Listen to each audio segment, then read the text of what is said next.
निमिषा को लेकर भारत के लिए यमन से एक राहत की खबर आ जाए। यमन में निमिषा की फांसी टल गई है। आखिरी वक्त पर कैसे पलटा गेम, भारत सरकार और कौन है वो सूफी लीडर जिनके प्रयासों से संभव हुआ है, आपको बताएंगे इनसाइड स्टोरी। रहिए मेरे साथ, मैं हूं आपके साथ अनुराग सक्सेना। साथ ही आपको ये भी बताएंगे कि आखिरकार अब इस केस में आगे क्या होने वाला है। यमन में कैद भारतीय मूल की नर्स निमिषा प्रिया जिस वक्त फांसी के फंदे से थोड़ी दूर थी, इसी बीच सूफी नेता की पहल ने एक बार फिर जिंदगी की उम्मीद उनके लिए जगा दी है। निमिषा का 16 जुलाई को फांसी होनी थी। घड़ी की सुइयां तेजी से भाग रही थी और हर बीतता पल उम्मीदों को और भी ज्यादा कसौटी पर कस रहा था।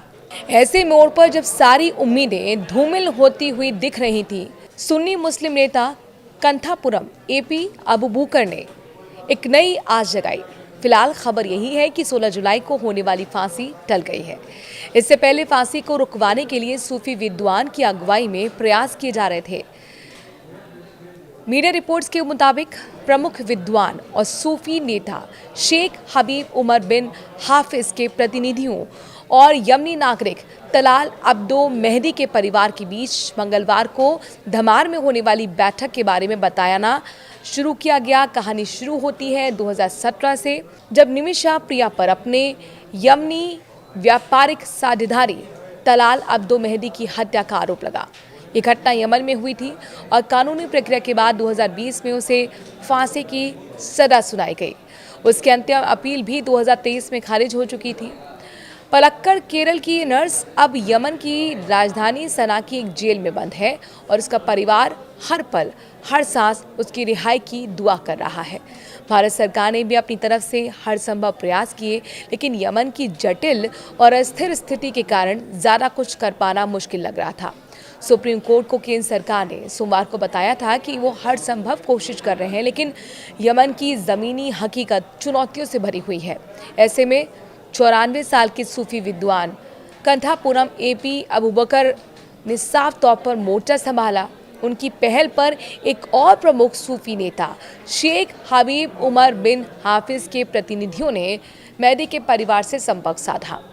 ये अपने आप में एक बड़ी सफलता थी, क्योंकि तलाल की हत्या केवल उसके परिवार के लिए ही नहीं बल्कि धमार क्षेत्र के कबायलियों और निवासियों के लिए भी एक बहुत बड़ा संवेदनशील और भावनात्मक मुद्दा था, और अब तक कोई भी परिवार से सीधे संपर्क नहीं कर पाया था।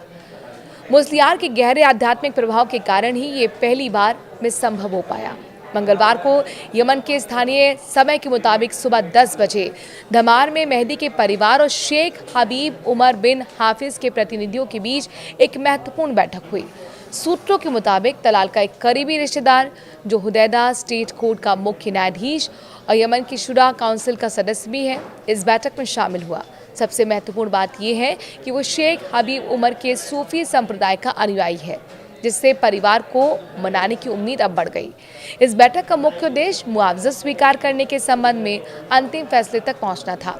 दूसरी ओर मुस्लियार ने यमन के अधिकारियों से 16 जुलाई को होने वाली फांसी को अस्थायी रूप से स्थगित करने का भी अनुरोध किया था। इन कोशिशों ने निमिषा और उसके परिवार की उम्मीदों को बढ़ा दिया है।